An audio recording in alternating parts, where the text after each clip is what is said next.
Hello, and welcome to Draft Day. My name is John Fleming. I am one of the hosts of Draft Day, and I am joined by one of the other hosts of Draft Day, Jason Bradshaw. Jason, how are you? John, it's good to be back. Busy time of year in the holiday season. Feel like this is It's the true. one night this week I had free. I've been out doing stuff, and before doing this Well, podcast, that's I good. celebrated by putting together a Pokemon puzzle. So, Nice. Were you doing it just for yourself, or were you I was doing it doing with it for my children? son, but Ah, okay. he You gave were up. forcing him to work on it. He gave up shortly into it, and I Gotcha. still powered through the 100-piece puzzle in about, I don't know, 15 or 20 minutes. So, Gotcha. All right. Well, as you mentioned, it is the holiday season, and as such, we have a holiday themed draft here. We are going to be drafting Christmas songs. Sort of a classic standard like it's, radio show type thing is to do Christmas song drafts. I mean, Not the first to ever do it. no, I think it's, this time of year, it's obviously the acceptable time to watch Christmas movies and listen to Christmas music. Yeah. Dog. I apologize for the insane dog who has not said anything for hours, but I guess heard some horn outside. But that's okay. May he have a Merry Christmas as well. Yeah. I mean, and I think we chose just Christmas songs, no offense to the holidays of other faith. I don't, unless you have like an Eight Crazy Night song that snuck its way on here. Yeah, I mean, I didn't put the Hanukkah song on, but if you had, I wouldn't argue against it. Yeah, I mean, for the younger crowd, Bum Biddy has gotten quite a resurgence as a TikTok song here lately. It's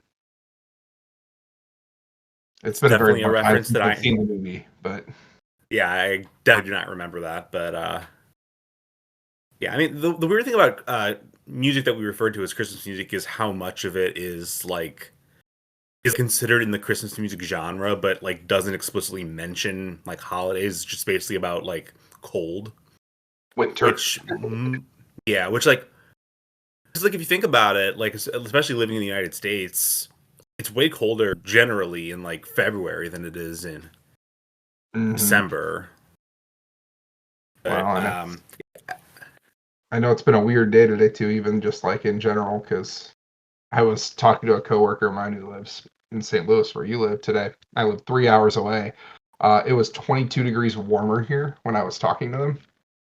wow, It almost hit 60 here today. oh my goodness, It's pretty great. yeah, I'm wearing a flannel. I don't think I'd be wearing that if I were where you are, but Yeah, I'm wearing a t-shirt and shorts and socks that have my deceased dog on them. So yeah, transition from that's that quite the one. note. Yeah. So Christmas songs. We'll obviously be discussing a lot of them, and we played pool to determine who would get the first overall pick. I was the victor, so I will be the person selecting first, and then we'll just go from there. We haven't really decided exactly how long we're going to go on this draft. We both have pretty long lists. We'll see how long we have energy for it, I guess. In the spirit of our So, other drafts, uh, obviously songs can't be repeated, but we're doing artists as well, I believe. yes, that is correct. I apologize for the omission there, but yeah, I mean, the song thing would really just kind of like so many versions of different songs are very similar. You could just kind of go all day with them, and obviously with artists, just kind of adds an interesting wrinkle to it. So we're not just picking the same, because like there are artists point that most of them had popular careers in their day, but are pretty much just known for Christmas music at this point. I agree. And certainly explore some of them. Before I give my first overall pick, though, I didn't tell you I was going to do this, but I have a little trivia question for you. This is the one directly sports related element of this episode. I apologize to all the people that I entice by saying this is not a sports episode. It mostly is not a sports episode, but this one does tie into sports. So, statistic I heard, there have been 4 seasons in the history of the National Basketball Association, the NBA, 4 seasons in which a player led the league in scoring, was first team all defense, and was finals MVP in the same season. Name the players. Okay. Say, Let me know if you need me Jordan, to repeat the parameters. say, did Jordan do it once? Jordan did do it. Okay. Is it 4 players, or did he only do it once? Did each player only do this one time? Michael Jordan did it 4 times. Okay, that's sort of Yeah. what I was thinking. Okay. Okay. LeBron would have maybe been the only other one who probably could have done that, but yeah, like Kobe maybe, but I think towards the time he was getting Finals MVPs, he was not as volume of a scorer.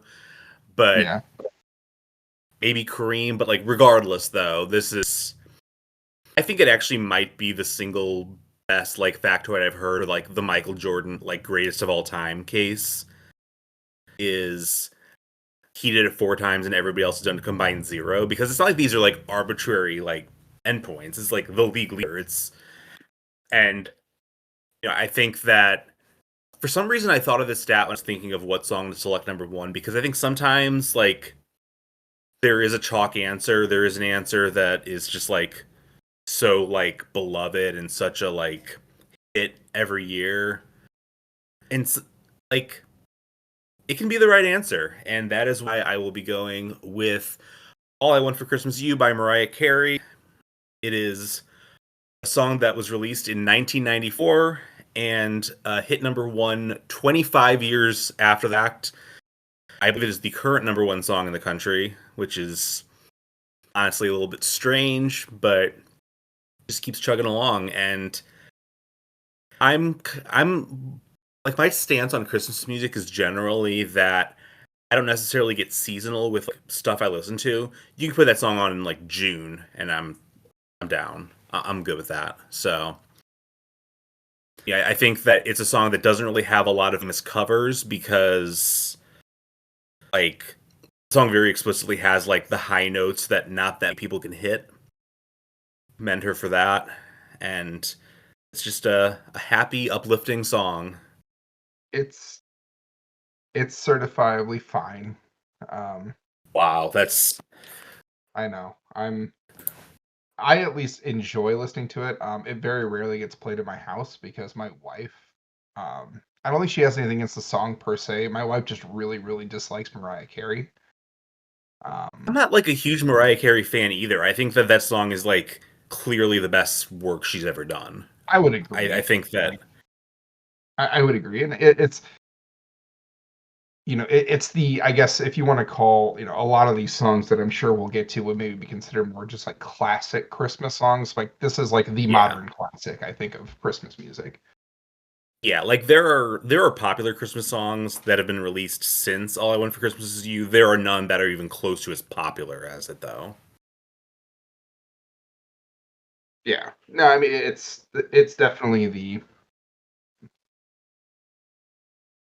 you know, quintessential. Sorry, there's random screaming happening in my house.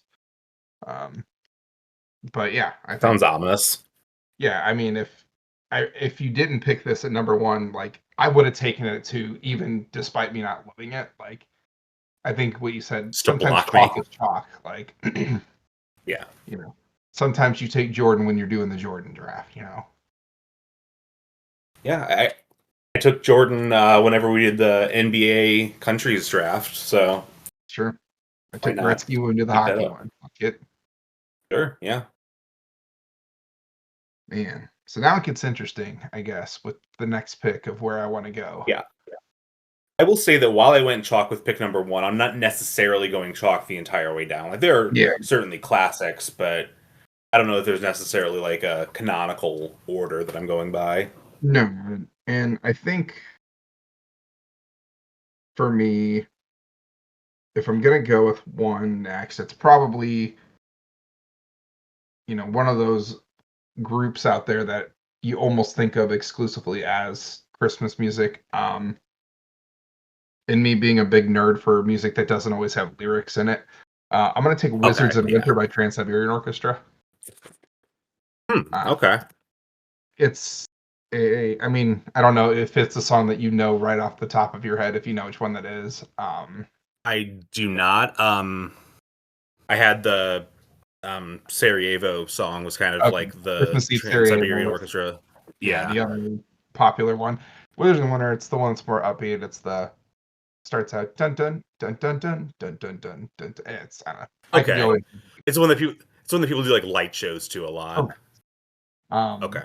and it's one that just I remember it was the very first, like you said, like I remember being a kid and like downloading the video of like the first viral like light show was to that. And it was like, compared to what they do now is basic, but it was like, 2004, and it was like the coolest thing in the world for me as a teenager who, I mean, I still love Christmas to this day, but I've had the opportunity also to see Trans-Siberian Orchestra 3 times live. Um, Nice. just I love the whole kind of like classical music. They do riffs on classical music with modern, more rock instrumentation and things like that. In terms of just I guess when people ask me about them who don't know there, I'm like, who Mannheim Steamroller is? Well, they're basically like the cooler version of Mannheim Steamroller.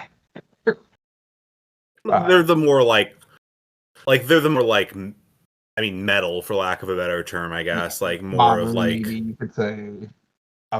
updated of just. But that's one for me. Like when I was thinking of songs, that's the first one I wrote down. So Okay. it's not my favorite Christmas song of all time. I'm hoping I'll get to draft that one later, but that's the direction we'll go with this one. Fair enough. So you meant since we mentioned Christmas lights, I'm not sure if we've ever had this conversation before, but so the house that was I want to say was next door to my grandma's house. And the only reason I mention this is because you grew up literally blocks from my grandma. Yes, I Um I almost and guarantee I know what house this is, but yes. yeah, the most absolutely audacious, obnoxious lights, and they've had it since like the '90s. I remember this vividly. hmm we always I called it the haven't, lightning tree house. yeah. So I haven't driven by there this year, but I did drive by there last year, and they were definitely doing it as of then. So I mean, I'm gonna have to like I'm coming to St. Louis around Christmas time, and I may have to like do that. Like we leave my parents after dark some night because I think there's a neighborhood fairly close to where my parents live that we may go drive through because my son is very into Christmas lights this year. Um, so like we've already gone. There's a few houses here locally that do shows that we've gone and watched, and a house that actually does like a big thing of inflatables in the town about, I don't know, 25-30 minutes away. But it's like, you're like, oh, it's inflatable. No, it's like over 300 of them, I want to say, that these people have set up in their yard that yeah, they just open up their house for you to go walk through it at night. Like it's yeah. I pretty think fun. you have to do the St. Louis Hills pilgrimage. I don't remember the name of the exact like subdivision of St. Louis Hills, but it's like right behind Ted Drew's where they go Yeah. all out Oh, for lights, and Canning Lane, I think it's called. that's it. Okay, yeah. Yeah, we did that. So I knew it was some. I did that with my wife one year. It was a year because I remember listening in the car because you have to wait in line forever when we went to it. It was like a Yes, you Saturday. do. And we got Ted Drew's first, and we're in the car eating our Ted Drew's, waiting while listening to. It was the night of a Mizzou Illinois basketball game that Mizzou like was way down and probably should have lost, and they won. And me and my dad were just like listening to that, not caring about the Christmas lights. But You need a score to it. Like instead of playing like Trans-Siberian Orchestra, you play Mike Kelly going crazy during a radio broadcast. I mean, he just splash, he nailed it. whatever he said. Yeah. Venturing dangerously close to going back to sports talk, but Yeah. that's just our Yeah, nature, I so guess. I guess you better pick another song then, so we don't get off topic All too right. bad. This is not a song about sports, so should be good. I'm going to go back a little further than my first entry. I'm going to go with a song off of, I think, what is generally accepted to be the best Christmas album of all time. It has the infamous notoriety of being released the same day as the Kennedy assassination, which probably didn't help too much in November of 1963. But I am going to go with Christmas Baby Please Come Home by Darlene Love. It's the original version, it's the best version. I like other versions of it. I think that like the U2 version is really strong, and had you taken a different Darlene Love Christmas song, I'd have been perfectly happy taking that one. But I'm gonna go with the original, Phil Phil Spector Christmas Gift for You album. Um, the man has flaws, but he produced quite the Christmas album, so I mean, it's salute to if we're that. taking The purely fact, the music. yeah, and Darlene Love still with us, which is awesome. There's like Mhm. several like kind of older kind of Christmas stars that still around, and it's very fascinating to me. I because the Christmas Baby Please Come Home, I always think of like the fact that like for years she would go on David Letterman, she would sing it like at the beginning of the season, and up to the point where he was like quite old doing it, but still maybe not as good as she was when she was young, but still singing it quite well. And Oh yeah, yeah, it I just think. always makes me happy to hear it. Yeah, I mean, I think it's too, when you think of a lot of these Christmas songs that are more classic, it's one of the few that you have, a female singing. I'm sure there's another one that'll get taken eventually on this list that Yeah. may have hit number one recently.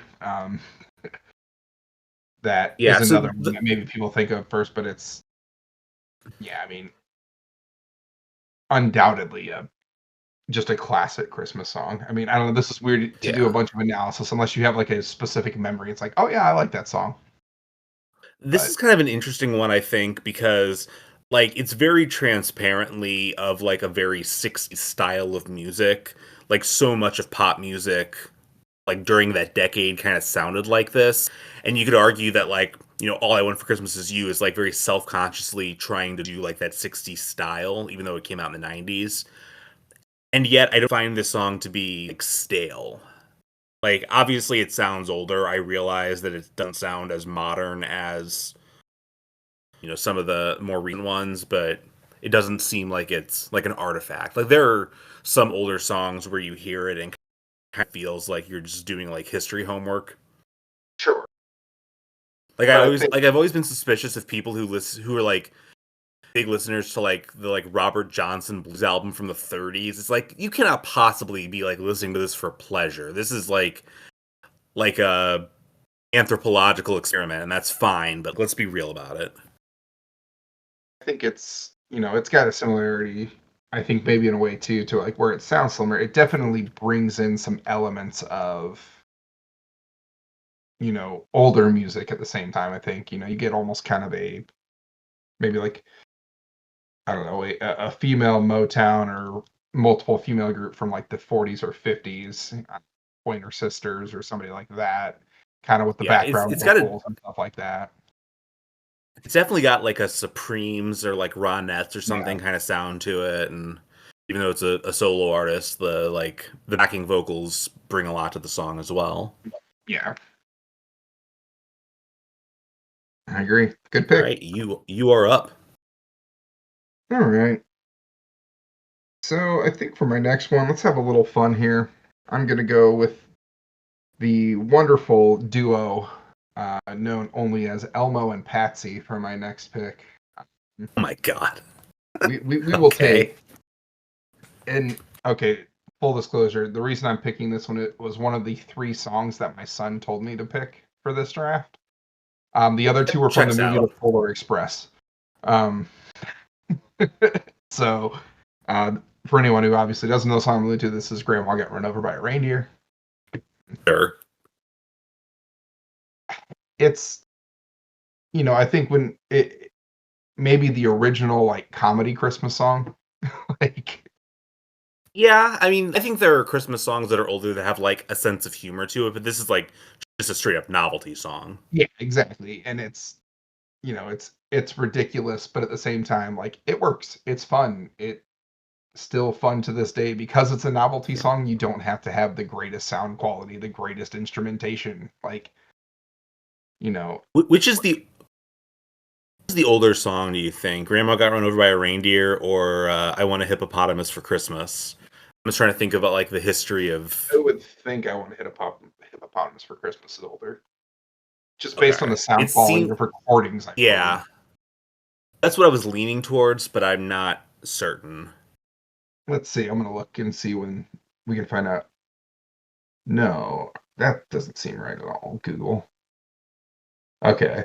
So 1953 is when Gillespie performed I Want a Hippopotamus for Christmas for the first time. I believe And she's still around too, in that she was like 7 or whatever when it came out. 10, I believe, but yeah. Yeah, a child. Yes, agreed. Is she older or younger than Joe Biden? I'm not wondering this. Joe Biden's November of 42. Know that. Grandma Got Run Over by a Reindeer actually a lot later than I thought. Originally born by Elmo Shropshire in 1979. Wow. So it That is, was like post disco, basically. mm-hmm. That is much later Okay. than I thought of. But yeah, I mean, is it the greatest song in the world? No, but it's fun. Like, and that's the Yeah, thing it's I the think fourth. about, like It's the Christmas fourth music. greatest song in the world. Yeah, I mean, it's at the end of the day, it's there's lots of categories. I think we can break down Christmas songs into. You have the ones that are more church tinged. You have the Yeah. ones that are just kind of classic about the season and making you feel good, and then you get into some of the fun ones, and then um, I don't know if you want to track down the baby it's cold outside and how you feel about that later. But It but may come I up. really can't stay. But I get that reference. Notably not a Christmas song. Does not mention Christmas whatsoever. I mean, there's a lot of songs that I like. I think all the one well, Wizards in Winter does not have the word Christmas in it because it does not have words. Let's say both of my picks have had the word Christmas in it, and yours have not. So if we're just talking volume of saying the word Christmas, Yeah. I think I got you beat. To be fair, I guess but Grandma Got Run Over by a Reindeer does mention Santa Claus, Christmas Eve. Yeah, it's definitely a Christmas song. Whether I would have taken it with my second overall pick, hard to say, but Well, you it didn't, is a Christmas so song. That's true. but All right. all right, man, you're up next. I am gonna go with a song that I've always like. It's a song that I think is like it's in the canon of like popular Christmas songs, so I think it's notably less popular than the other ones I've picked. I've never understood why because it's by an extremely famous artist and it sounds very much like the rest of this famous artist's work. It's like kind of a secondary hit. I'm gonna go with "Step Into Christmas" by Elton John. Just a fun, upbeat song that just sounds, basically like Philadelphia Freedom does, and It's very it's Elton kind John. of it's very exciting. It's exciting. It has like kind of the like piano rock instrumentation. It kind of like what I was saying. Like I could hear "All I Want for Christmas Is You" in June and be perfectly content with it.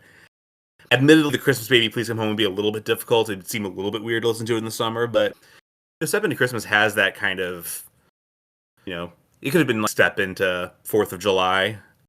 Cadence would have been a little off, but Mm. Step into Easter, you do it, but But yeah, Fourth of July also given Elton John's nationality might be kind of weird, but well, sure. it's. I saw Def Leppard on the 4th of July, and they came out on stage and said "Happy 4th of July." It's like you do realize what we're celebrating, right, guys? Like, They're good sports. I mean, it was a fun concert. It was them in Styx when I was They're at least 16, they're I think. American. They are Yeah, I'm indeed. sure there were. I'm sure the teenage girls were all over the place at the Def Leppard Styx concert in like 2006 or whatever. Yeah, I mean, if that just says anything about the kind of music I was listening to. I mean, Well, Boston was sure. on heavy rotation for high school, Jason. I mean, and to be fair, when people ask me my favorite album of all time, I say Boston Self-Titled is my favorite album of all time. Good album. Yeah, it's a good album. There's a lot of good albums out there. Speaking of good albums, this next one, I would say in terms of a more modernish Christmas album, I will take what is actually my favorite Christmas song now, by a singer who is very well known for singing Christmas music in the modern age. I'm going to take Mr. Josh Groban here. And I will take, I mean, his album Noel, very popular Christmas album, I think. I would say still to this day, released in the mid 2000s, I think. But my favorite Christmas song of all time, actually happens to be my wife's as well, is What Child Is This? Which is falls into that church category. People don't know. It's, essentially just talking about the Virgin Mary and her giving birth, but understanding, who her son is and will become. Um, but I Yeah, I mean, think I think it's a good song in terms of kind of like towing the line between like like it obviously has a religious point to it. It's like telling the story of Christmas, but also like there's like a secular interpretation of it of like even if you don't believe in like the literal story of it, it's just like the idea of somebody having this much like of the weight of all existence on their shoulders. It still plays. and I mean, to be fair, you could give Josh Groban the phone book to sing, and I would just be mesmerized. I do love that man's voice a lot. Um, really sucked that Andy Bernard had to have him as a brother that he was trying to sing up against in The Office. It was very interesting stunt casting for a mostly forgettable couple seasons of The Office, but But I thought he played well. But there's a lot of ones to choose. I think probably the most popular song on the album by Josh Groban's "Ave Maria" is on that album. Um, yeah, I and had to then wait for you to say this, because it's Josh Groban. I had to wait. It wasn't quite like the Elmo and Patsy thing where I just started typing in the song title. Where I was like, I don't think there's a second Elmo and Patsy song I'm not thinking of. yeah, Groban none. required a little bit more.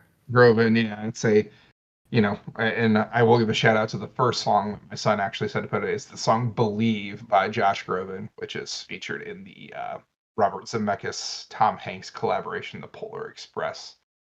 Um, also a very good song, but I'm trying to figure out why exactly. Obviously, people who are listening can't see this, but my dog has been jumping on me the entire time we've been recording. Not yeah, sure if he's just getting into the Christmas spirit or what it is. I And mean he's digging the flannel. he loves his dad. I mean, Well, yeah, or but this is a little extreme. or he's just trying to A see little me. wound up here. It could be. Hey, buddy. I know you're wearing earphones, so he can't hear me. But He could look at him and see your mouth moving. I don't think he understands what a computer is, no, or what music is, for that matter. yeah, he only understands treats and pets. I mean, which is what a good boy He, does. he does understand those things well. I'll give him that. I mean, kind of how All my right. 1-year-old is. So for my next pick, it is obviously a new artist, new song from the previous ones, but the same album as "Christmas Baby, Please Come Home" fits the criteria. For some reason, my cut and paste isn't working on here, but I'm gonna go with "Sleigh Ride" by the Ronettes. I think it is. It's not the original version of Sleigh Ride, unlike the Christmas Baby, Please Come Home, but it's, I think, kind of the definitive version. Just the way that like Ronnie Spector sings, or whatever her name was at the time before she married a monster, but the way she sort of says "sleigh ride together with you." There's something about it that just is very I say appealing, and that sounds like I'm like saying that it's like hot or whatever, which I'm not really, but there's just something about it that's just very like fun and snappy. If that makes sense. I it's funny enough, I have this song, but I did actually have a different version of this song as my pick for it, which is interesting. Oh, which version did you Uh, have? I have a modern instrumental version by Lindsey Sterling, the violinist. Ah, okay. I mean I've heard Lindsay Sterling before. I'm not familiar with her exact version of it, but I'm sure it's good. Yeah, I mean I've enjoyed her. I've actually seen her in concert as well. She came to Springfield a few years ago, and Lindsay, I love your music, but your concert that you came to was the season. It was right when you were on Dancing with the Stars, and that's all you talked about. Do better. It sounds pretty dull. But she was also the halftime performance at Lambeau Field That was weird. on It was 19. like it almost felt like so because it was Shabuzi did the Detroit one, and then Dallas was I can't remember who it was, but it was like Lane a yeah, it was like a fairly notable country person. I was like, okay, I get it. Green Bay doesn't quite have the same drawing power as Detroit and Dallas. Understood. Well, and like also you have the violinist who really has to move around and maybe rely on their body more than anybody in the non-indoor stadium. But That's true. I Well, mean, I'm sure I don't remember what the temperature was like for that specific game, but yeah, Green Bay never has inclement weather for anyone. yeah, and I believe she's from Northern California. Like if I'm not mistaken, I think she's from like Santa Ana or something like that.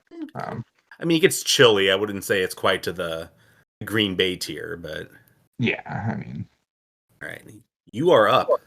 all right, I'm up next. You know, let's go with maybe the only song that will be taken today that is not in English. I Huh? I mean, if I'm being honest, whenever it comes on, I'll never turn off Feliz Navidad by Jose Feliciano. Uh, So I assumed when you started that sentence it was going to be Feliz Navidad. I wasn't sure if it was going to be like some different version of it or something, yeah, but I oh, mean that's the correct no, one to pick. OG. I mean, Yeah. it's such a good song. Like it's and Oh, to get yeah. people to like. I mean, let's be honest. Don't underestimate, especially in this country, being able to have like a popular Christmas song that's like not in English for the most part. Well, Like obviously, it's there's parts of the well, chorus. I mean it's bilingual and it's like pretty simplistic to a point where like you can like speak one language and not speak the other one very well and still track pretty easily.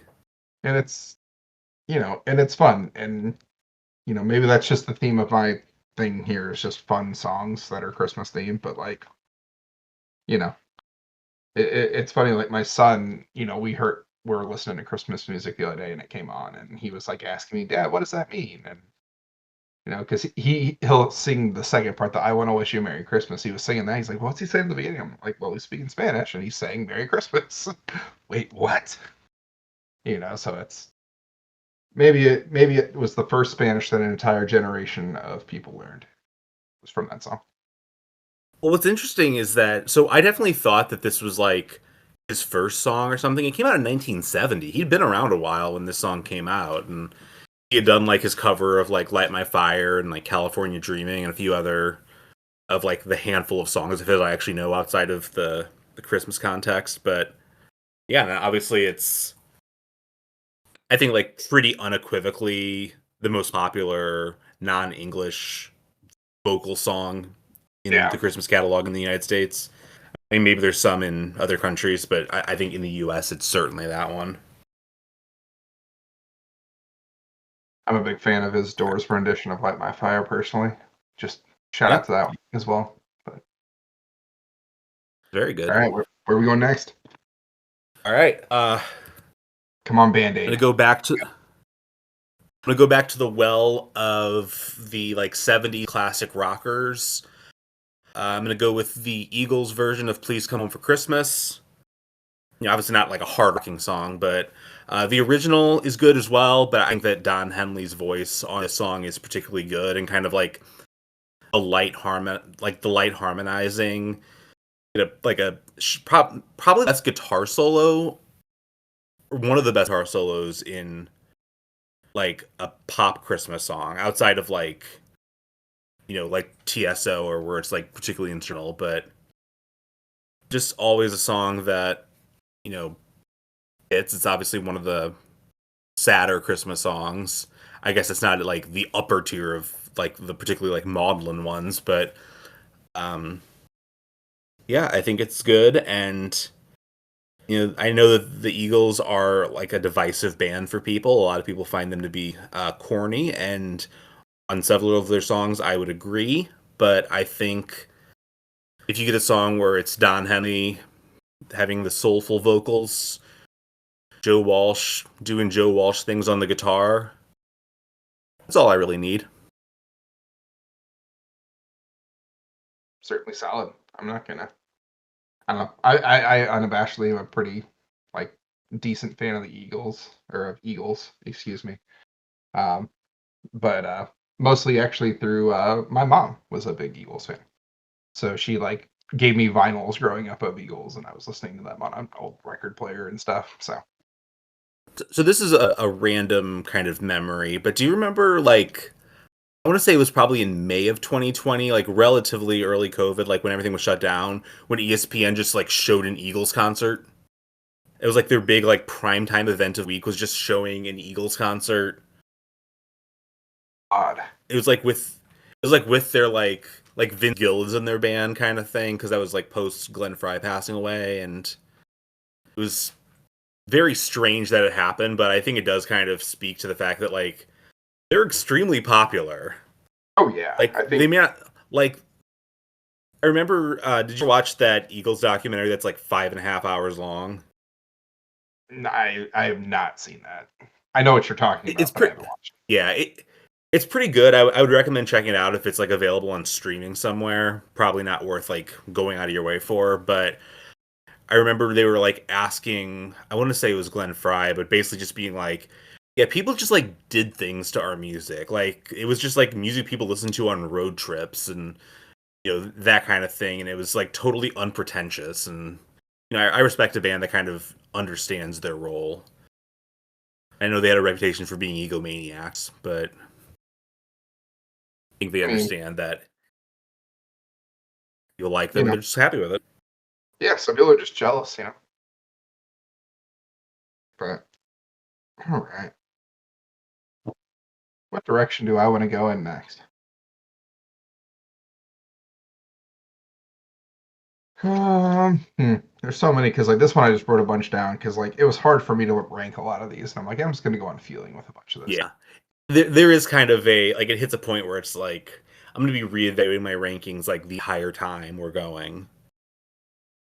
Yeah, I think I'll go classic next here a little bit. I'll take Santa Claus is Coming to Town. I'll do the Burl Ives version of Okay. it. One of those older singers I would say that you maybe associate more with singing Christmas songs. You could probably throw Burl Sure, Ives yeah. into there. He's also a voice in I think multiple of the Rankin Bass like claymation, either Yeah. Frosty or Rudolph. I think he's like the snowman in Rudolph, maybe. Yeah. He's definitely the snowman in Rudolph. I wanna say he's in Frosty as well, but I'm not. And I mean, there's a lot of Burl Ives songs that suddenly fall off the table. Like "Have a Holly Jolly Christmas" would be I mean, one of his big ones as well. this was take your pick of Burl Ives songs, you know, kind of a thing Yeah. because he had a lot. But I think Santa Claus is Coming to Town.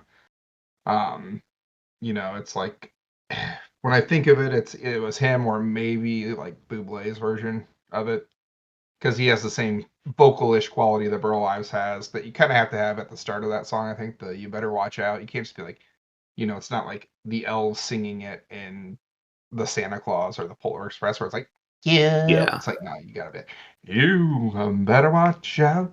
You kind of gotta have the swing to it and stuff. I think to really get that. Yes, I'm not really that familiar with Burl Ives' catalog outside of Christmas music, but my understanding is that it's very much like folk music. And like when you hear just like him speak, you can see why that's the case because he just has a very kind of like down to earth sort of like talk singy quality. Like in the same way that like people like this is maybe a little bit extreme of a comparison, but like the way that people adore Johnny Cash when he just kind of like says the words to songs, it's like a little bit of that effect. Yeah, I mean it's and it's funny because I mean there's certain people like when you hear them speak, you're like, oh, I know who that is because I've heard their singing voice. And I think he's in that vein. Um, you know, though my wife makes fun of it. The one that I always know their voice when they talk of a more modern person I know is Luke Bryan because he talks exactly how Yeah, he sings. he does. Yeah, that's definitely true. But it's in that vein. But I think the song itself is I don't know. And maybe having kids, I've grown to like this song more than maybe I would have earlier. With just like the idea of Santa coming and you know if Is you Santa Claus is coming to town? I'm trying to remember. Is that one of those songs that's originally a Gene Autry song? 'Cause I'm pretty sure Burl Ives isn't the original. At least it seems like I that'd be think a he's little the bit original too. on it. I'm not sure if it's a Gene Autry or we could probably look this Yeah, up, but could have gone with like the Bruce Springsteen version too, but I mean let's see. that was on the list as well. It's a solid version. Yeah. Um. Apparently the first version that like became a hit was by somebody named Eddie Cantor. It mentions in the opening paragraph that it's been recorded by over 200 artists, and they don't list 200 artists, but they list a lot of artists. I don't The believe they earliest have Burl Ives in the paragraph, interestingly enough, but the earliest known recorded version of the song was by banjoist Harry Resser in 1934. Or okay, Reser. So uh, sure. apparently in the 60s, the Four Seasons had a version that charted at number 23. So shout out to Frankie Valli. Yeah. And Tommy DeVito is the other one I know because of the only reason I remember that, of course, is Goodfellas slash, I guess, the Giants quarterback a little bit. But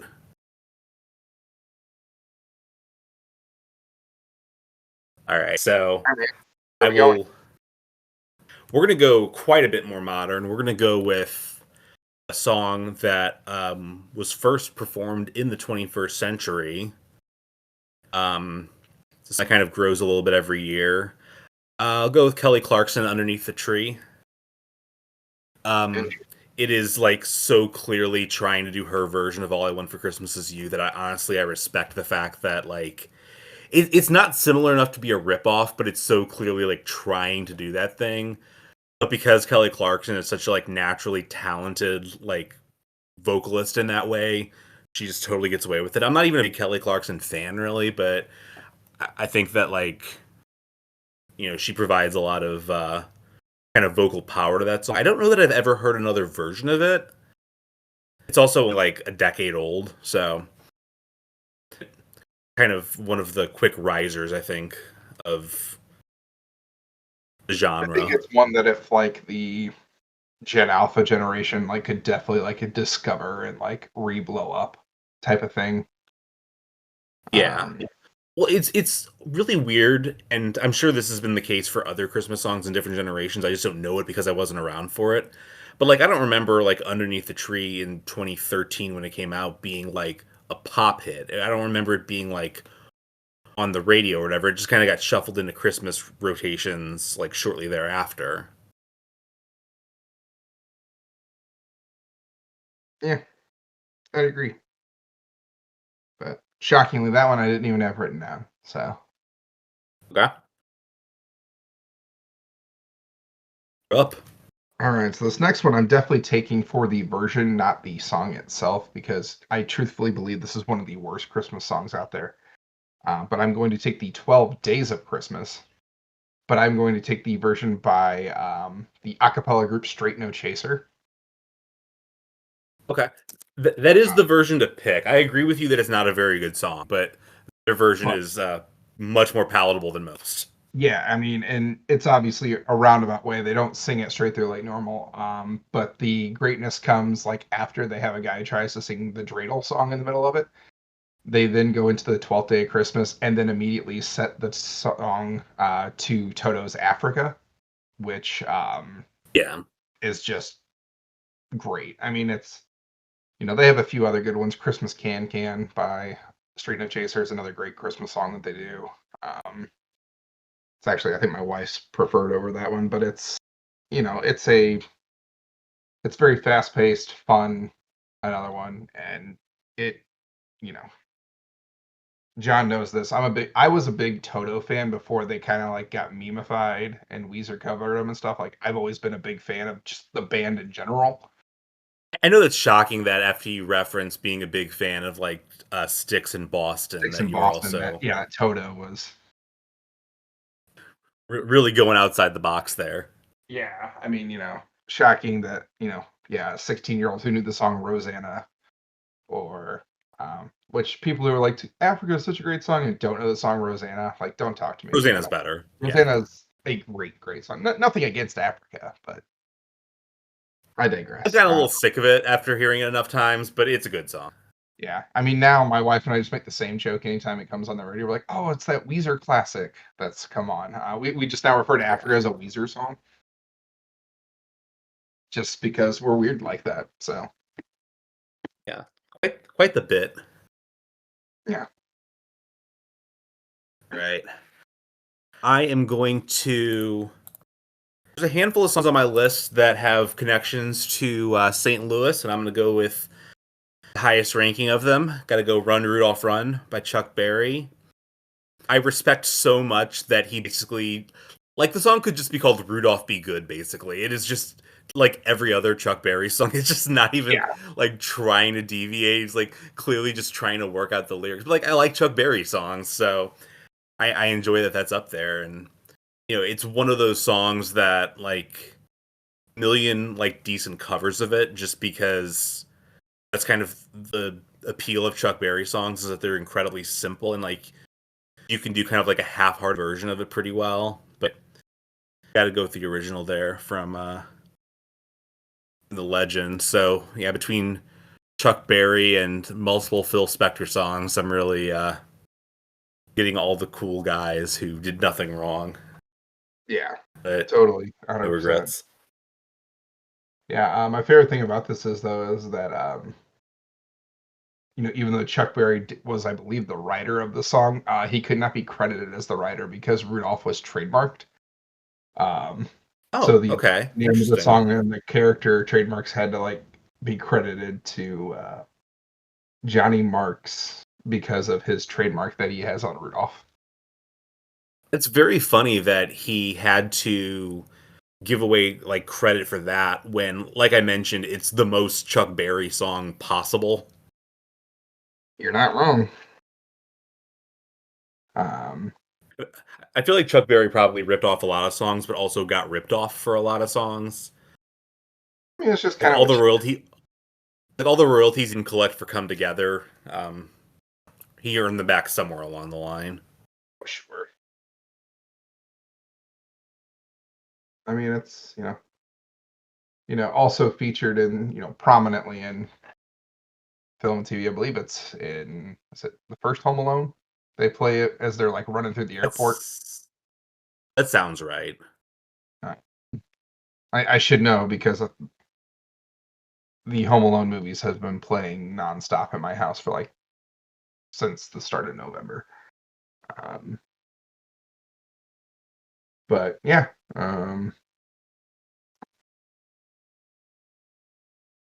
All right, let's get weird with this next one. I guarantee this is probably a song you don't know. I'm doing this one as a shout out to my wife because when I asked her told her what draft we were doing, this was the first song she said. I will say song, I've known all the songs you've picked so far. I assume that will not last the whole draft, but so far, yeah. This next one is only a couple of years old, I believe. And I'm going to get the exact title. It is "I Don't Know What Christmas Is," and then parenthetically, but Christmas Time Is Here. It is by the band Old 97s. It was released in 2022 for the Guardians of the Galaxy holiday special. on Disney I Plus. don't know. I don't know the song. I do know old 97s, so Yeah, so I can at least like kind of St. Louis imagine the connection type here of. because it was, I believe, directed by James Gunn, noted St. It's Louisan, true. and head of Yeah. DC.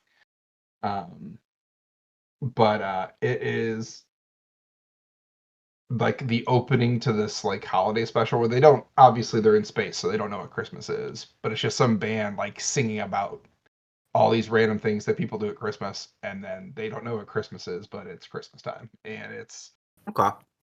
I would give it a listen. It's a fun listen. Old Yeah. 97 genre wise seems like it's in your wheelhouse to an extent.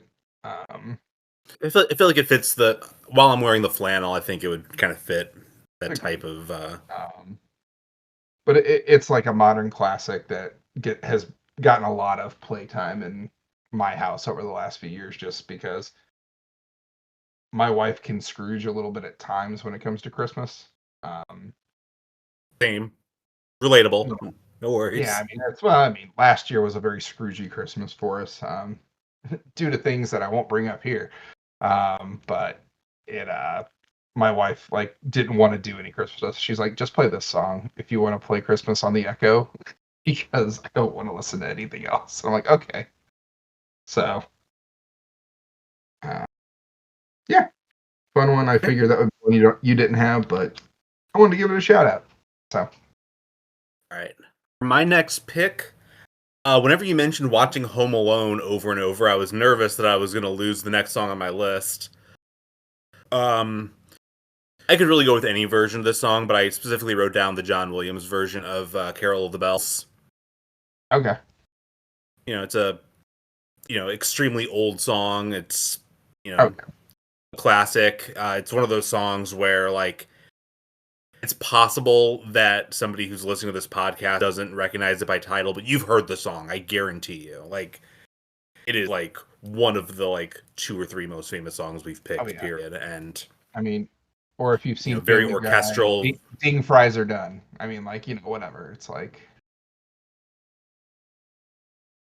but yeah, I mean, a classic one. The Williams one, that's good. I didn't have the Williams one written down for my version of it, but Yeah, I it's mean, definitely a admittedly, it was cool one. not.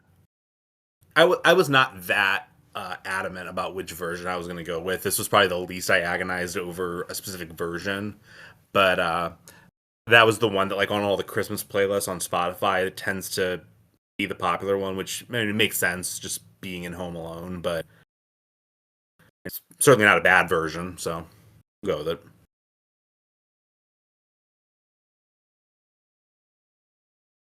But yeah, no, I think it's a good version in terms of it's not super straightforward. It does have a little more of kind of the, if I remember, I'm assuming it's the one from Home Alone, but it's the one. It's Yeah, got the little bit like not just play the note. It fits in the scene, and then it's obviously the scene where you get the insight into what a sociopath like Kevin McAllister is as he unfolds his correct. plan. Because I think it plays as he's running home from the church after he talks to his next door neighbor in the church, if I remember right. That sound it definitely involves the name. I couldn't remember if it was that or like when they're at the church, but yeah, it's definitely When they're at the associated church, with. it's just the kid singing because he's watching his granddaughter sing. Yeah, and they're not singing "Carol of the Bells." That makes They're sense. not Okay. singing Carol. So, but yeah, no, I mean that's definitely a classic.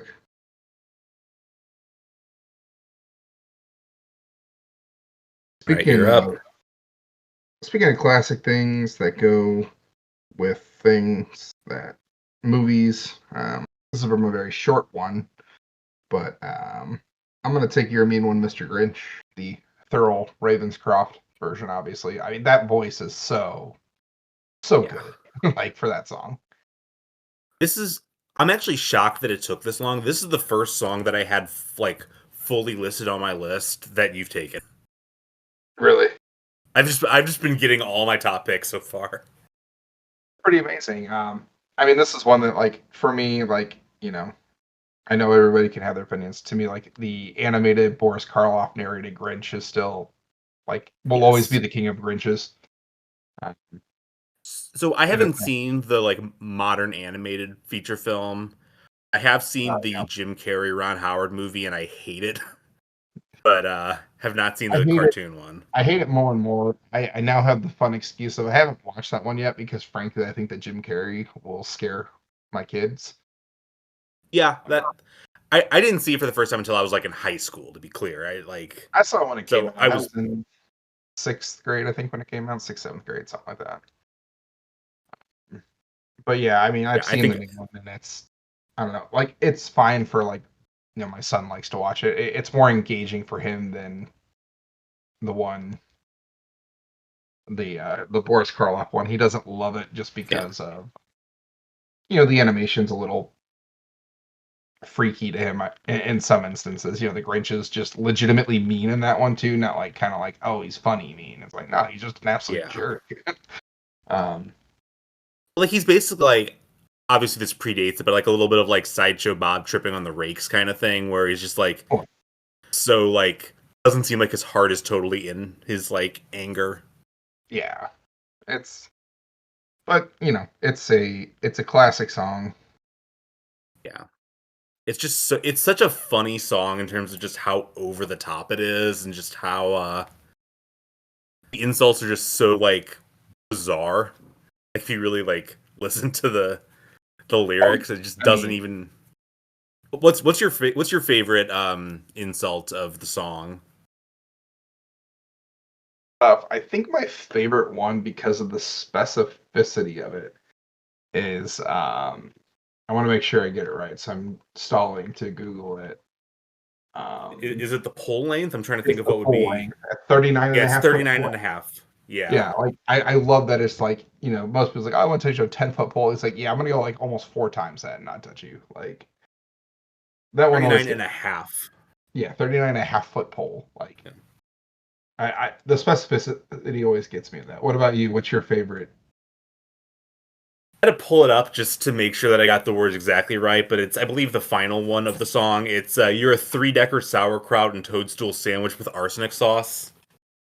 With Just like what? arsenic sauce. So Yeah, and it's sung with such conviction. Like it really like it like honestly kind of an underrated song musically. I think too. It has like kind of that big band kind of feel to it, and I'm just imagining like Dean Martin or somebody singing this song, and he's just like totally savaging this guy. yeah, it's like I mean, your brain is full of spiders. You got garlic in your soul. Like that's dark, man. That's a yeah, that's a pretty good one. It's yeah. I mean, it's like I mean, my son, whenever he hears the song, he loves the seasick crocodile. Is always his favorite. That he would choose the seasick crocodile over Yeah, him. that's probably my number two, honestly. It's up there. It's just the fact that he mentioned the seasick crocodile twice. Wonderful stuff. All right, The so three best for my words that next, describe you are stink, stink, stunk. Like yeah, I've been told that before. gotta add tenses in there. All right, so my next pick, I'm gonna go with a little bit along the lines of the like the Elton John pick, where it's just like it fits this person's like style so well, and it's just an artist that I think is really good, so it just makes sense. I will go with from 1967, "What Christmas Means to Me" by Stevie Wonder. The thing I love about Stevie, like I think Stevie Wonder has a really good voice, but the thing I love about it is how much he just like seems to be like yelling. It's just Mhm. kind of like part of his like where like almost sounds like he's like going just up to the line where it feels like his voice is gonna break, but it never quite goes there. Like I like the song that I always think of when I'm just like picturing like the way Stevie Wonder's voice just goes out of control is his cover of "We Can Work It Out" by the Beatles, where it's just like he is just like losing his mind during that song, and it just sounds like he's gonna start cracking at any moment. But Yeah, and it's funny yeah, for like with people Christmas, who there are other versions of the song, but they're just not as good. yeah, I mean it's one of those where like it's funny because I remember for a long time like I only knew like later Stevie Wonder, and I'm like, oh, this is what he is. Like it's okay, and then you go back and listen to like OG Stevie Wonder, you're like, oh, this is great. Yeah. Like Well, this is I mean, this is kind of in the period where he's like going from being like a child star to like this is like his teenage years. Like Yeah. this was probably around the same time as like Uptight and like songs like that, where Mhm. like it almost is a little bit like I mentioned the Beatles, but like where people are first getting into the Beatles. I know I'm talking about it to somebody that like is kind of apathetic about the Beatles, but like people get into it and they like are like, oh, the late work is like the really important stuff. But then once people like embrace the early kind of like slightly dumber but like very fun stuff, you like kind of get like a full picture of it. And like the Stevie Wonder, like before he becomes a fully fledged songwriter, but after he's like a 12-year-old playing the harmonica or whatever, is a Yeah, very strong era. solid pick. It's funny seeing just the differences in music taste, I think, in general that we have in terms of like how our selections are going. Oh yeah.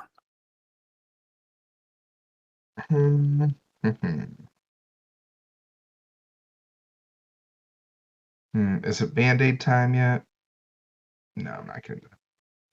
You know what? I'm gonna stick with some of my old school, like Christmas special favorite songs. One that I love. It's by the I'm gonna screw up this person's name, Vince Guaraldi Trio. Raldi. Yeah. Christmas time is here from the Yeah, that was Peanuts on my list. holiday Yeah. special. It's it's so synonymous, I think, with that. Just like and even like take your pick. I like the instrumental version as much, if not even a little more than the one without the voices. And maybe it's just me being like a music nerd, especially in like film and TV. It like when it's playing and just like the animation style, the Peanuts with just like them walking through the snow and Charlie Brown's kind of down. It just fits perfectly with kind of the mood because it's not a most of the time people are like songs. It's like Christmas is here. It's all happy. It's upbeat, and it's just kind of like yeah, A little Christmas is here. melancholy. Yeah. hmm and it's and I love. I mean, the Charlie Brown Christmas. I mean, that's up there with me in terms of things that I watch every year and Yeah. just love watching. And so but it's a very beautiful musical piece, even if you don't have kind of the children's chorus singing the words. So Definitely. So I'm glad that you picked Christmas Time is Here because I don't like when stations play like the Peanuts theme for Christmas music because that's not a Christmas song, man. Like it's just no, I don't no, know. it's Peanuts I guess music. it was originally written for the Christmas special, so I get how you could like make the Well, yeah, argument, but it because just doesn't Schroeder feel just like like it. busts into it when they're supposed to be Braxton for the Christmas play or whatever, and they just start dancing to it. But, although I almost picked to be Peanuts, like Schroeder's version of Jingle Bells that gets Lucy to remember Jingle Bells, where he's just like ding ding ding ding ding ding, because she doesn't understand when he's actually playing it like musically. So a thing that I heard about this album a couple weeks ago that I did not know before. It's the best-selling jazz album of all time, which is fascinating. Probably because of that one song, I would Um, assume. yeah, I'm not sure exactly, but so I would say this might be my number two Christmas album behind the Phil Spector one, just in terms of like the whole thing is strong and Yeah, I mean, there are some other ones that are just like compilations that are good, but I just they don't feel as cohesive or album like as the other ones. All yeah, right, I wouldn't call them. so I am going to go with he's not from Missouri, but he might as well be from Branson. I'm gonna go with Andy Williams. I'm gonna go Happy Holidays / The Holiday Season. It's my preferred of his staples. I think that like I don't necessarily have an explanation for it. I think that his like vocal runs in the song are really interesting. I think that like because he's so synonymous with like like I said Branson, like people think of him as being like kind of, corny or soft. But first of all, we're doing Christmas music. It's not like I'm expecting him to like do like a thrash metal album or anything, but Would I be I here think for that that this if it ever one happened? be like the Pat Boone metal album. Yeah. So yeah, this was my choice. Interesting. I'm not sure if you know this, but Andy Williams is my mother-in-law's favorite musical artist of all time. It's my mother-in-law and Nelson Muntz from The Simpsons are the two people who just love Andy Williams. I obviously do not go that hardcore for it, but enough to draft it. Yeah, I mean, I obviously got to support my local guy here as well. But yeah, He's from Iowa, I believe. he's somewhere around there. Yeah, that sounds right. But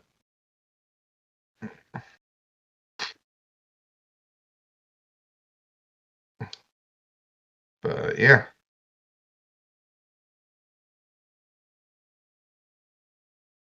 All right, you're up. yeah, I'm up. All right. Let's see. Next, we'll go with. I'll take. It's beginning to look a lot like Christmas. I'll take the Michael Bublé version, actually. All right, that's a big artist that's off the board now. Yeah, just a good song. I don't really think a whole lot has to be said about it. I like Michael Bublé for, kind of that style of singing, the Rat Packy lounge singer. Yeah. Basically like if Christmas music were an artist. Yeah, more or less. Yeah, and I think that's probably the right pick as far as Bublé songs. I'm not a huge Bublé head, but I like that. Like some of his Christmas version, like his version of like Jingle Bells, I find just like straight cringy because he's like doing the weird like patter with like female backing singers. It's like you're not actually in the 40, man. What are you doing? Yeah. But I think it's being look like Christmas makes good use of his talent. I think like it would be impossible for me to argue that the guy's not talented. So No, I mean, yeah, I think it's definitely the one where he can, like, it fits the style. Like, it feels more natural than, some of the other ones. all right, I am gonna go slightly unconventional with my next pick. I am gonna go with the song "Father Christmas" by the Kinks. It is my favorite Christmas song that is about robbing Santa Claus. Uh, but actually does have like, if you listen to the lyrics, actually does have like a point about Christmas where it's basically just a song about how like, these like poor kids are like, they want like their parents to have jobs and stuff. Like they're not worried about like these like silly toys. They just like want their like lives to be better in general. It's you know, one of the harder rocking songs that have been picked so far. I think it's just like, I believe its Wikipedia page just straight up categorizes it as a punk song, which I feel a little weird doing because it's, the Kings. They'd been around for a decade and a half when this song came out, but it's a fun one. And I forget sometimes that Father Christmas is just what they call Santa in England, and the Kinks are an extremely English band. So Very English. yeah, reminder. Yeah, fun If pick. you have a favorite song about robbing Santa, then they do I mean, specifically mention in the song that it's like a mall Santa. They don't rob actual Santa Claus, so they have that going for them. good.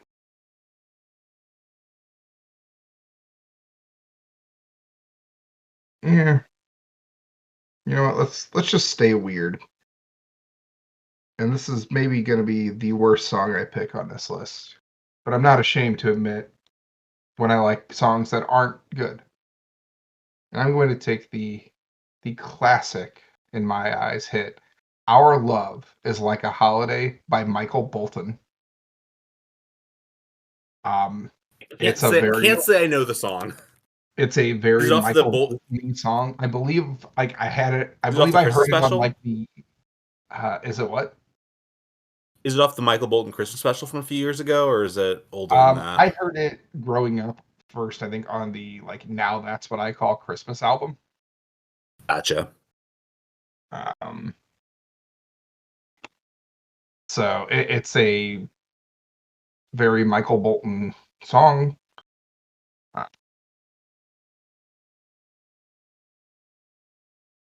Michael Bolton is a good singer. I can't say I'm that versed in his catalog, but I mean, it's like, is it a good song? No, but like, is it just a sappy, like, he's literally it's literally the idea of the song is I've been all around the world. I don't need to whisk you off anywhere. I just want to be at home with you because our love is what matters. So gotcha. All right, so I'm looking at how many songs we've done here. We've done how many? Why is this not counting for me? 11 songs each. You gonna make it an even 12, and then yeah, for me. and call it an ep. All right. For Do they my know it's for my Christmas, 12th. John? You want to do it? Uh, no, I don't want to do it. I'm gonna deviate again in terms of genre. I'm gonna go with "Christmas in Hollis" by Run DMC. I just like that they, made a Christmas hip hop Mhm. song, and it's very sincere, very true to the tradition of Christmas music, and it works in that kind of like bombastic sort of Run DMC way. And Oh yeah, I and think Run DMC is kind of one of those bands that um, people have not ever fully calibrated to exactly what they are, because there is something a little bit like campy. Like there's something a little bit strange about their approach. They're not like, Public Enemy or somebody who's just like incredibly like, you know, hardcore and like principled. Like they are just kind of like, an arena rock band that does rap, but it's fun and it's a cool song, so going with it. and and the first thing I think of when I hear that song is always Die Hard. So Sure. because the driver plays it in the car. Anyway, um,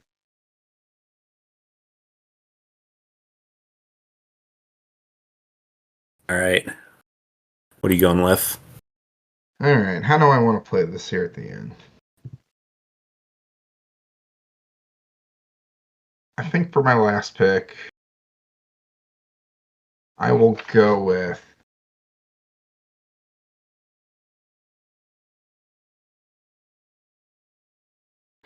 Do I honor my wife or do I go where my heart wants me to go? I mean, I know what you should do, but Yeah, I'll honor it's my up to wife. you. It's fine. I will That was take not going to be her. what I said you should do, but go ahead. It's really not with my heart, but it's a fun song. I'll take "Merry Christmas, Happy Holidays" by NSYNC. Okay. Yeah, it Um, wasn't on my list, but kind of one of those like I get it. yeah, like it's in that vein of fun pop Christmas song by popular artist. Yeah, and I like when artists that are as popular as they are, because they could have easily just gotten away with just doing like straight up covers, and the fact they did like an original song is admirable. Yeah, I mean it's a fun thing. I don't know. Do you want to rattle off a couple of the ones that you didn't have that were on your list? Any shout outs? You have more of a heart out than I do, so if you want to rattle off some of your extra ones, you can go right ahead, and I'll Yeah. say you can listen with Say everybody it's really else. just my daughter is screaming out. My wife said she looked in her. It looks like she's probably got an ear infection, so I doubt I'm Ugh. getting much sleep tonight. Um, Be able to listen to the but pod. obviously had some more classics on there. Gene Autry, Rudolph is probably what I would have picked, probably most associated with him. Bing Crosby, White Christmas. Yeah. Not not originally from the movie White Christmas, believe it or not. Holiday Inn. From Holiday Inn, yeah. Okay.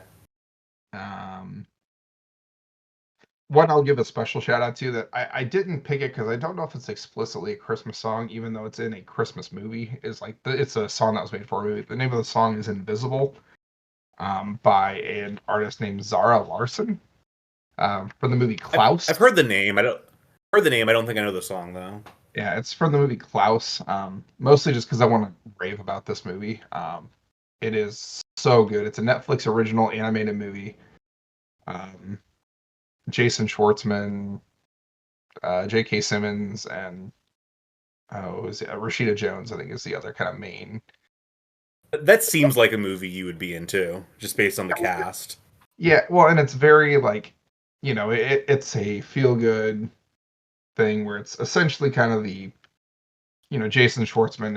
It's funny he's a mailman, but his dad's like the head of like the world's post office essentially, and it's sort of like is the creation of the Santa mythos with writing him letters and stuff like that, where guy starts out with bad intentions, but then it becomes wholesome and he grows a heart and blah blah blah blah blah, and brings a city Gotcha. together that you know hated each other. It was all I don't know, just very sweet movie. Makes me cry every time. Yeah, I think that's. Oh, and also shout out to one that me and my cousin used to laugh sing all the time. "Little Saint Nick" by the Beach Boys. Yeah, Um, that's a classic. and Elvis's "Blue Christmas." I'd say maybe last. Yeah, yeah. I had Blue Christmas for kind of the obvious reasons as Yeah, well, but it's the yeah, most good calls. Elvis-y like Christmas song of all time. It is, and like I think it actually like embodies like the things that make Elvis like a strong artist.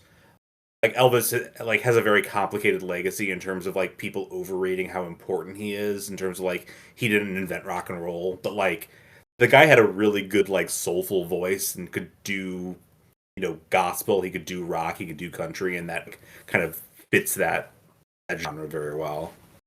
It's funny, and then obviously, I mean, it's you can't underestimate in terms, yeah, just like mega stardom, like what he was in terms of Yeah. like creating the musical megastar. I mean, like it was him, and I mean, how many people have their like estate still open as like huge attractions?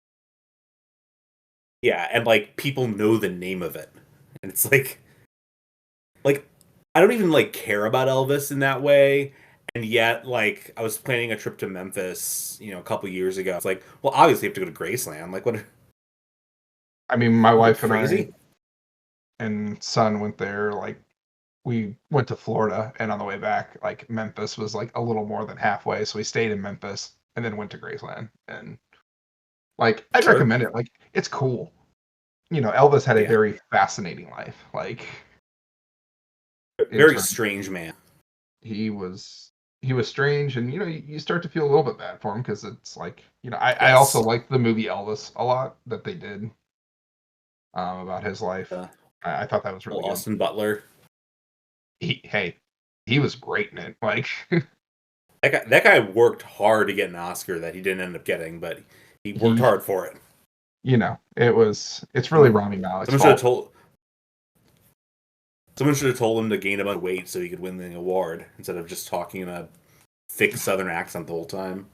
I mean, that's why I've been gaining so much weight lately. Is I'm trying to win an Oscar. The only problem is I haven't gotten any movie roles yet. So You only need one. maybe one day. Maybe one day. All right. Before you attend to your fathering duties, is there anything you want to advertise, promote? No, I think obviously just listen to the podcast, rate us, interact with us. I don't know. My goal is in the upcoming year to be better with the socials and stuff like that. Um, Frankly, for Hey, bud. something that we don't care that much about monetizing, it's just not a high priority with two small kids. Sure. Yeah. I'm optimistic that this will be the episode that we get a woman to listen to. I feel it. I believe it's going to happen. If you are a woman listening to this podcast, let us know. And as far as I'm concerned, you will be the first. And I would agree. This is, it's a fun one. Let us know what some of your favorite Christmas songs are. If we missed them, you can shoot us a thing on the Twitters, X, whatever they call it now. I don't even know. email and how send it by carrier pigeon. Do whatever you want. Yeah, skywriting. Yeah. Um, Send a yeah, telegram. but yeah, you can Send a find us at singing telegram.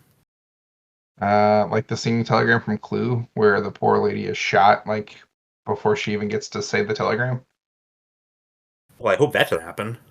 Yeah, I mean, just what can I say? It's morbid sense of humor. I don't know. I don't know. The good news is though, it looks like since I'm probably not going to get a ton of sleep tonight, I haven't watched The Holiday yet this year, which is one of my favorite movies to watch around Christmas time. Um, Purely just for the relationship between Kate Winslet and her elderly neighbor when she house swaps. So may he rest in peace. I thought you were gonna say in Jack Black, but I mean, to be fair, like good for Jack Black. Like he's eventually doing all getting right. Yeah. spoiler alert, it happens at like the very end of the movie, but um All right. but it's a good role from him because he's like silly but not too Jack Black silly. So Yeah, it's kind of what you want. yeah, I mean, but where can the peeps find you, John? I mean, I guess they can find me at Draft Day Dadshaw on Twitter if they want to. I Yeah. usually when I You tweet, can. it's because I'm mad at University of Missouri athletics. That's pretty much been what I just tweet now. So Yeah. I'm gonna go ahead and promote my socials after I give my honorable mentions. We'll just kind of spread it out a little bit. all right, I like it. I have 11 other songs I haven't listed yet. Oh, I'll kind of geez. rapid fire on that. Don't worry, I'm not going to make this episode last forever.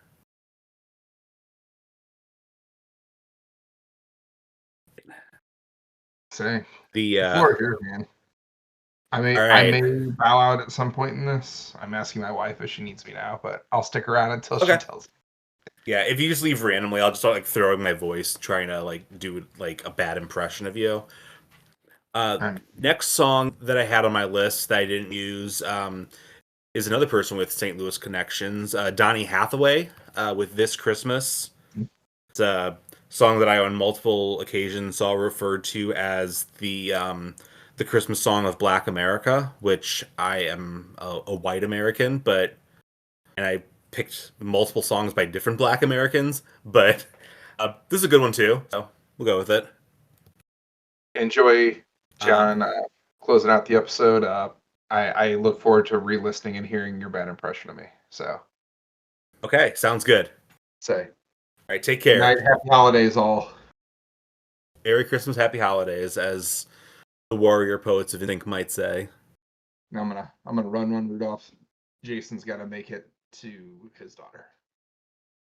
All right. Next song I had after This Christmas was a very much a staple. Also, kind of St. Louis ties to it was "Have Yourself a Merry Little Christmas," which is St. Louis ties because it is originally in the film Meet Me in St. Louis and sung by Judy Garland.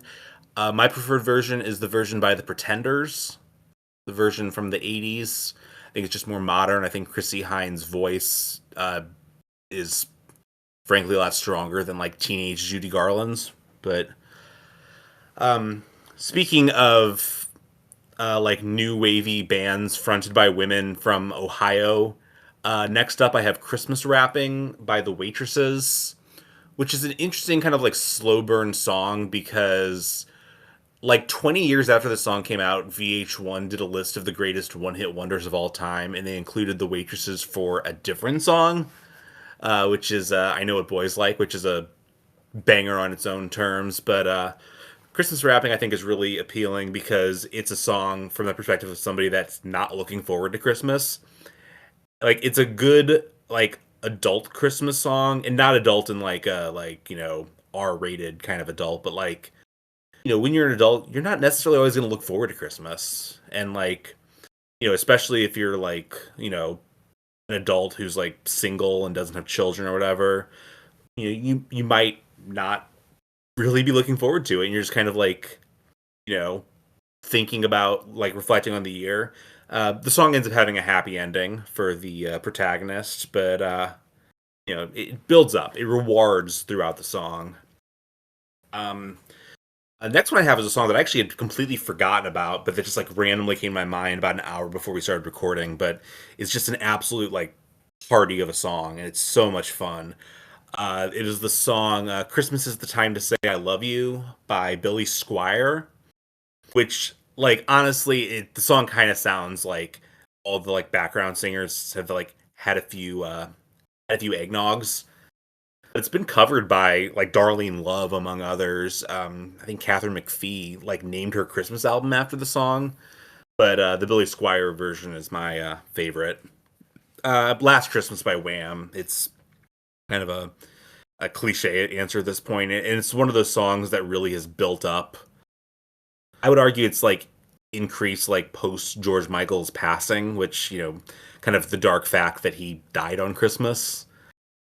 But I read an article about kind of the ascent of Last Christmas, and one of the like kind of cool things about it is that George Michael, especially for the last couple decades of his life, was very like scandal plagued. There was a lot of he had a lot of drug issues. They weren't related to his death, as far as anyone knows, but there was scandals involving his like coming out when he was like caught in like lewd behavior in a public park. It's not amazing way for that to break.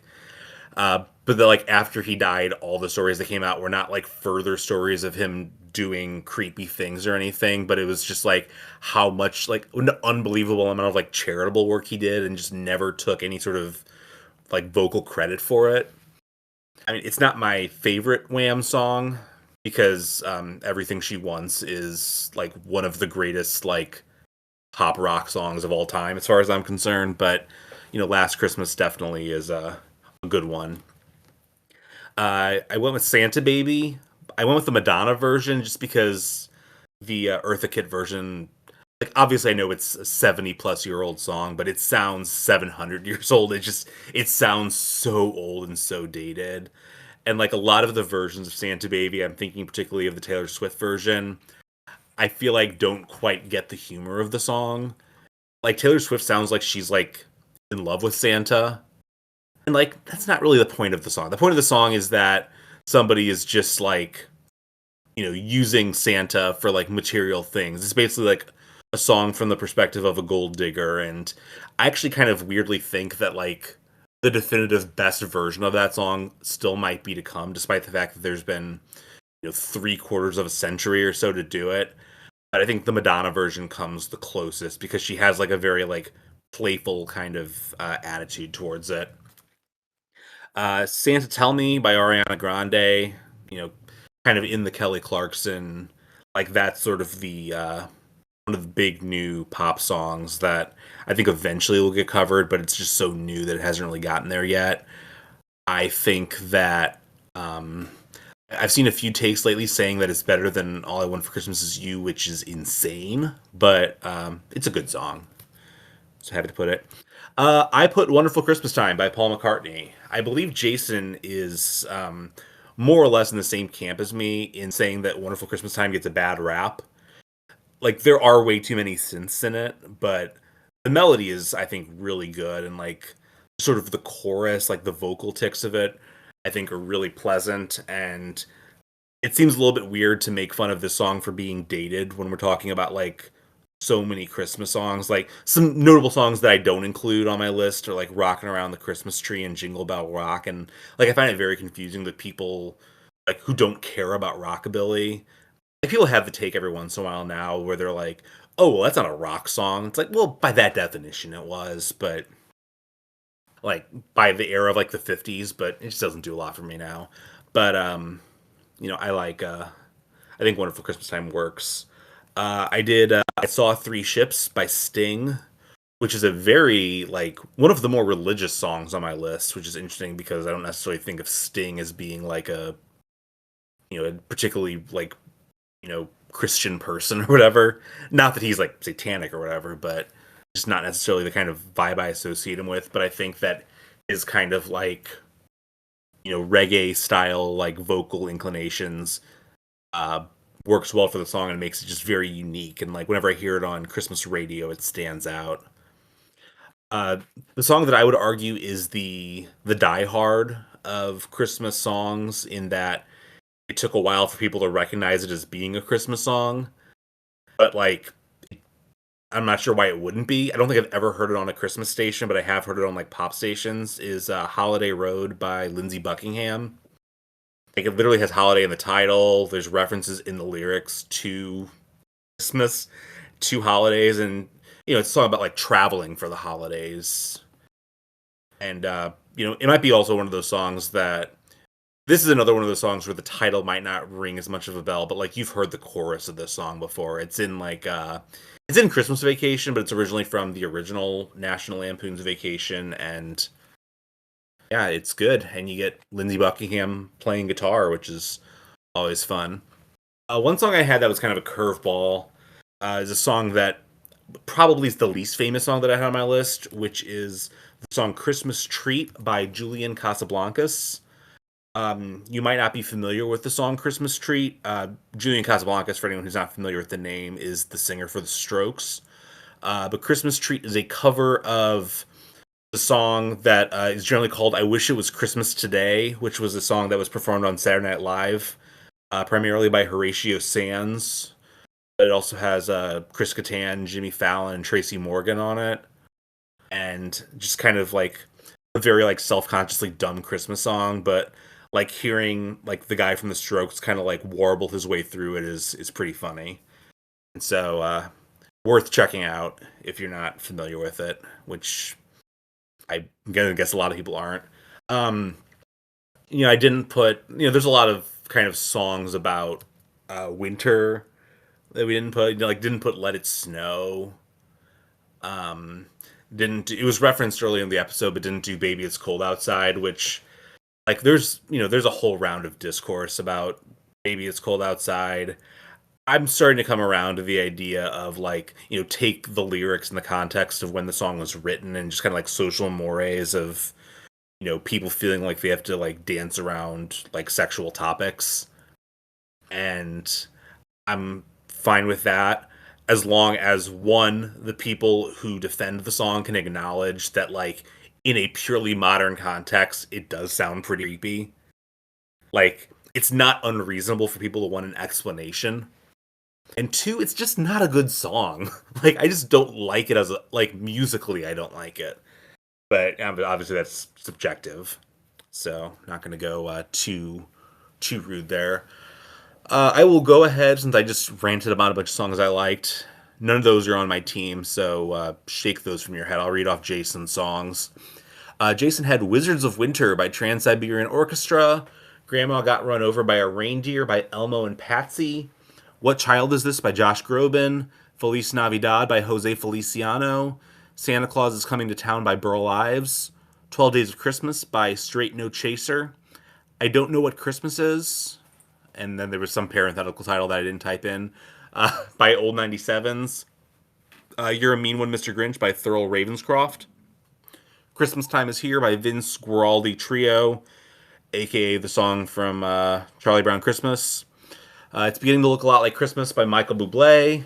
Our Love Is Like a Holiday by Michael Bolton. Merry Christmas, Happy Holidays by NSYNC. For my songs, I had All I Want for Christmas Is You by Mariah Carey. Christmas Baby Please Come Home by Darlene Love. Step Into Christmas by Elton John. Sleigh Ride by the Ronettes. Please Come Home for Christmas by the Eagles, or Eagles as they're called. Underneath the Tree by Kelly Clarkson. Run, Rudolph, Run by Chuck Berry. Carol of the Bells by John Williams. What Christmas Means to Me by Stevie Wonder. Happy Holiday / The Holiday Season by Andy Williams. Father Christmas by the Kinks. And Christmas in Hollis by DMC. And yeah, that's pretty much what we have here. We covered at least most of the like big hits, and I'm a person who's kind of I'm starting to kind of come around on like the idea of Christmas music, because like there are some songs that I just really don't like, and obviously they weren't the ones that were drafted, but hard to deny that there's some real bangers out there. And it's just interesting to me that like it seems pretty clear that like Mariah Carey, who's like the second biggest artist in the history of like number one hits in the US, is going to be remembered for a Christmas song. You can make a case that Paul McCartney, in the long term, is going to be more famous for Wonderful Christmas Time than he is for, like, Let It Be. Which just, like, sounds so crazy, but, I mean, you hear that song a lot, and, guys like, Sinatra, who didn't even really come up on this episode too much, but, like, their performance of Christmas songs becomes, like, a huge part of their cultural imprint. And that is why we did a draft. That is I think that's all we have for tonight. I'll go ahead and get this wrapped up, get this posted. Hopefully everyone enjoyed. If you want to follow me on Twitter, it's at JohnJF125. It's also my name on Blue Sky, JohnJF125. You can follow my baseball writing at stlbullpen.com, which is also the Twitter handle. I don't have it on Blue Sky yet. I probably should, because Blue Sky seems to be doing better at getting people to click links to things. But if you check out stlbullpen.com, I wrote something earlier this week about, actually having nothing to do with the Cardinals, but about Juan Soto signing with the New York Mets, and just like what it says about like the nature of big money baseball contracts in a world of like super billionaires who don't care about financial consequences signing players, which I have decidedly mixed feelings about. But yeah, you can check that out, and you can check out all this stuff. I wish there was some way that I could share a playlist on like from Spotify without making my entire account public, because I don't want people seeing what I'm playing, because I'm very self-conscious about it. Like, I haven't even checked my Spotify Wrapped because I don't want to like reflect on my own music playing. I definitely don't want other people doing it. But hopefully these songs will be kind of a an introduction to Christmas music that we really like, and I think this is some of the better Christmas music out there. Obviously, Jason and I had some differentiation in our songs, but I think that his, while they come from a different place, are pretty interesting. He wasn't just going with like the super old cliche songs. He was going with some pretty interesting instrumental stuff. And I was going with like Elton John and Chuck Berry, just doing Elton John and Chuck Berry songs. But they're awesome, so that's fine. Yeah, if everyone enjoyed the episode, make sure you subscribe to the podcast on Apple Podcasts, Spotify, wherever you're listening to this will work. That's pretty much it, though. Bye, everybody.